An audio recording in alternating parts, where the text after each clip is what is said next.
अब बच्चों, अब हम देखेंगे द्वितीय आंग्ल सिख युद्ध 1848 से 1849 तक।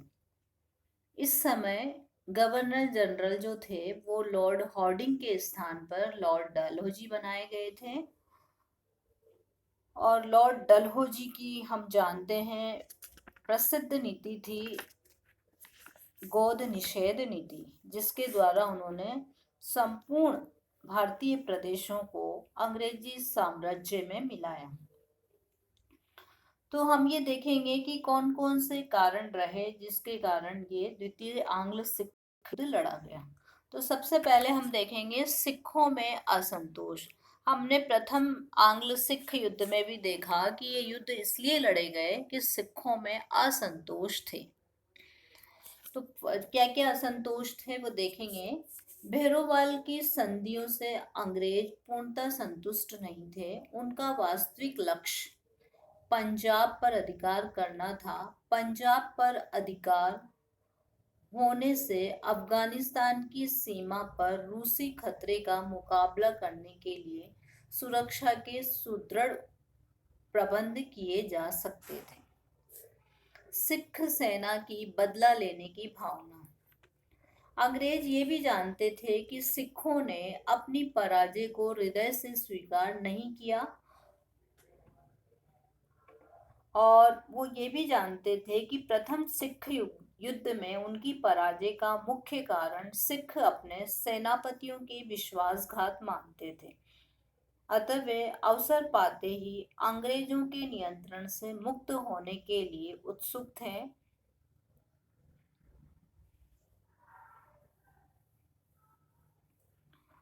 इसलिए सिख सेना का अपराजित अभियान अपनी पहली हार को हजम नहीं कर सका।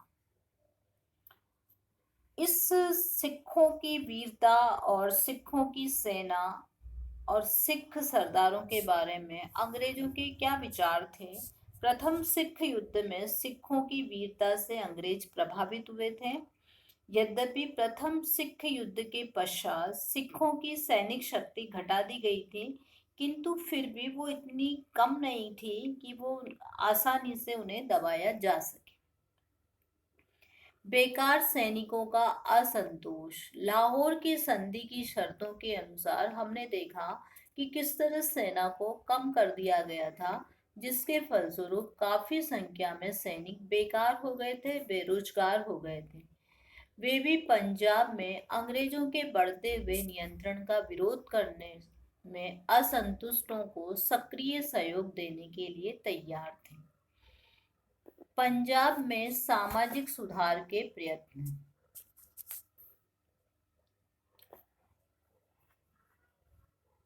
लॉरेंस ने पंजाब में सती प्रथा और बाल हत्या को बंद करने तथा अंग भंग का निषेध करने के आदेश दिए।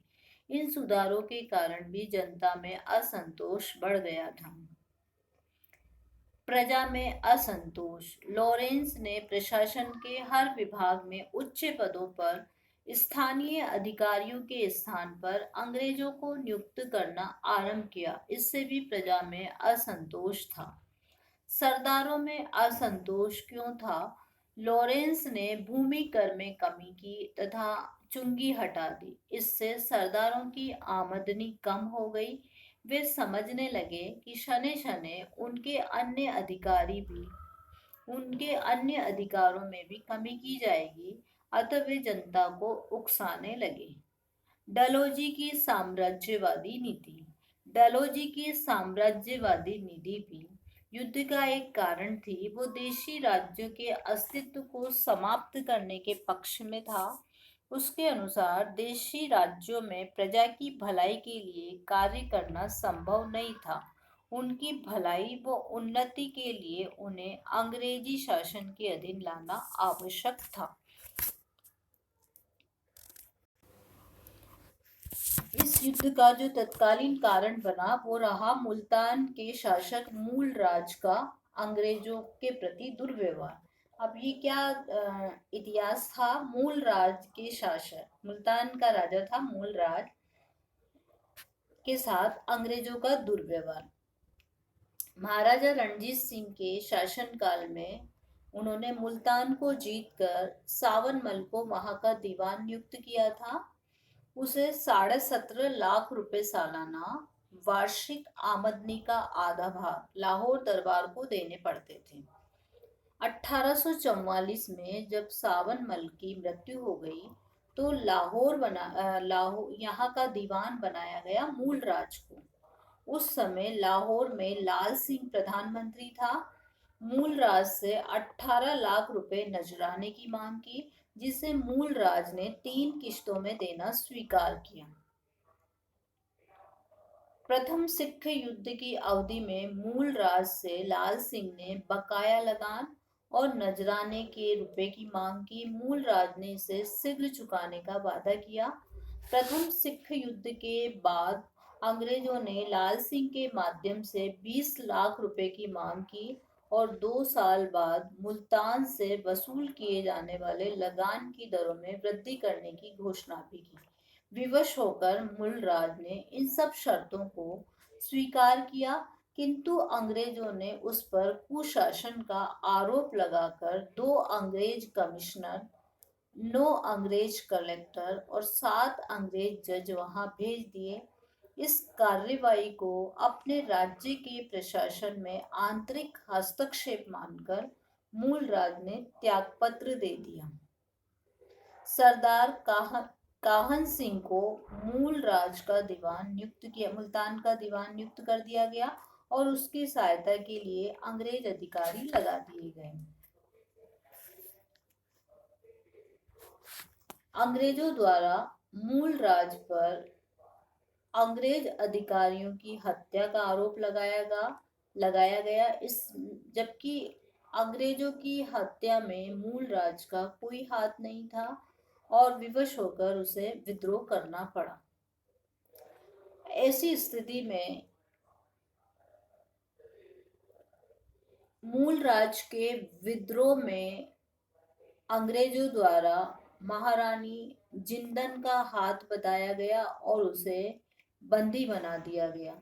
रणजीत सिंह की विधवा रानी के साथ किए गए इस दुर्व्यवहार से पंजाब में असंतोष की आग भड़क गई और सेनाओं द्वारा अंग्रेजों के विरुद्ध युद्ध की तैयारियां प्रारंभ कर दी गई। 10 अक्टूबर 1848 में डलहौजी ने कहा, बिना किसी कारण, बिना किसी चेतावनी के सिखों ने युद्ध की घोषणा कर दी है।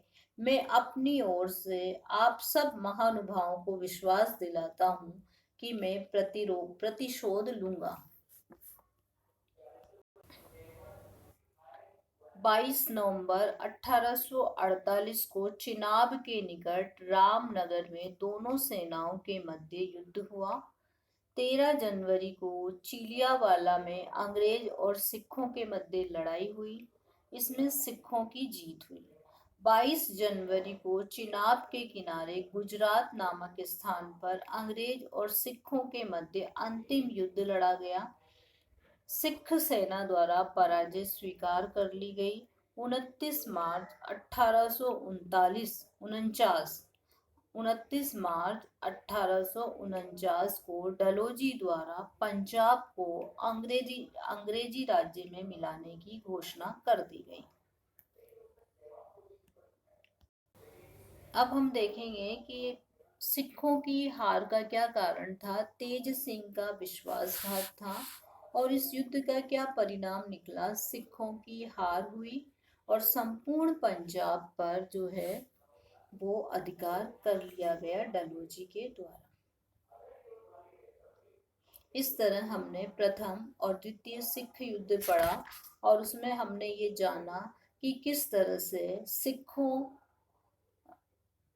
सिख राज्य पंजाब पर डलहौजी ने कुशासन का आरोप लगाकर सेनाओं को तैयार करके और इसे अंग्रेजी साम्राज्य में मिला लिया।